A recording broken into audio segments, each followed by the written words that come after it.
Ազգային ժողովի 2026 թվականի հունիսի 7-ի խորհրդարանական ընտրությունների նախնական արդյունքներով 14 կուսակցություններ, որոնք չեն հաղթահարել 4%-ի շամը, հետ չեն ստանա ընդհանուր 105 միլիոն դրամ ընտրագրավը, եւ այդ գումարը կուղղվի պետական բյուջե։ Վերահաշվարկի դեպքում, եթե Բարգավաճ Հայաստանը եւս անցնի շեմը, խորհրդարան կմտնի 6 քաղաքական ուժ, 4 կուսակցություն եւ 2 դաշինք։ Օրենքի համաձայն 2% հաղթահարած կուսակցությունները ստանում են պետական ֆինանսավորում կախված ստացած ձայներից, իսկ դաշինքների դեպքում շեմը 7% է։ Ֆինանսավորումը տրամադրվում է պետական բյուջեից նպատակ ունենալով աջակցել քաղաքական ուժերի կայունությանը։ Օրինակ, որոշ կուսակցություններ, որոնք չեն անցել խորհրդարան, տարեկան կստանան տասնյակ միլիոնավոր դրամներ օրենքով սահմանված հաշվարկներով եւ վերահսկողության ընթացակարգերով։ Հայաստանի շնորհապետական կուսակցությունը կստանա տարեկան մոտ 30.8 միլիոն դրամ պետական ֆինանսավորում, Միասնության Թևեր կուսակցությունը տարեկան մոտ 33.6 միլիոն դրամ պետական ֆինանսավորում։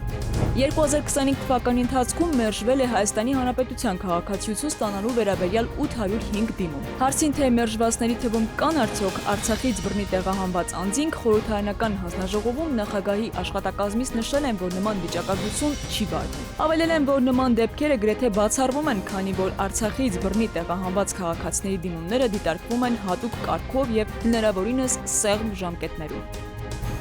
Արդարադատության նախարարը հայտարարել է, որ Նուբարաշեն քրեակատարողական հիմնարկը փակելու որոշումը արդեն ընդունվել է։ Այժմ քննարկվում է այն փոխարինող նոր քրեակատարողական հաստատություն ստեղծելը։ Նախարարի խոսքով դիտարկվում են երկու տարբերակ՝ նոր քրեակատարողական հիմնարկի կառուցում ամբողջությամբ պետական միջոցներով կամ պետություն մասնավոր հատված գործընկերության շրջանակում։ Վերջնական որոշումը նախատեսվում է ընդունել առաջիկա 2 շաբաթվա ընթացքում։ Գալյանը նշել է, որ նոր քրեակատարողական հիմնարկի կառուցումը կտևի մոտ 2.5-ից 3 տարի, իսկ այլընտրանքային լուծման շուրջ քննարկումները գտնվում են ավարտական փուլում։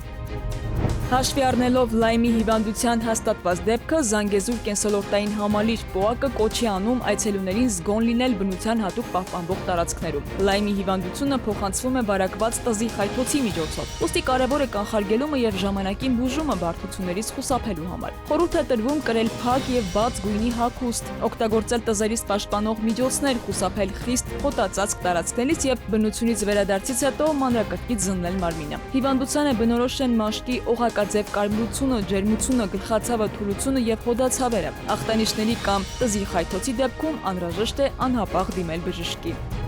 Խոսրովի անտառպետական արգելոցում կարելի է տեսնել բնության ամենահզոր ու միևնույն ժամանակ ամենանուրբ պատկերը՝ արգելոցի հսկան ու նրա քոթոթները։ Սա վայրի բնության իրական ներդաշնակություն է, որտեղ ուժ ու խնամքը գոյակցվում են կողք կողքի։ Այստեղ մայր կենդանին պաշտպանում ու առաջնորդում է իր ձագերին, ապահովելով նրանց առաջին քայլերը բնության դժվար, բայց գեղեցիկ աշխարհում։ Խոսրովի արգելոցը ոչ միայն բնական հարստություն է, այլ նաև կենդանի դաս, թե ինչպես է բնությունը պահպանում իր հավասարակշռությունը սերունդների միջոցով։ Քնարիկ Պետրոսյան, ժամը լրատվական։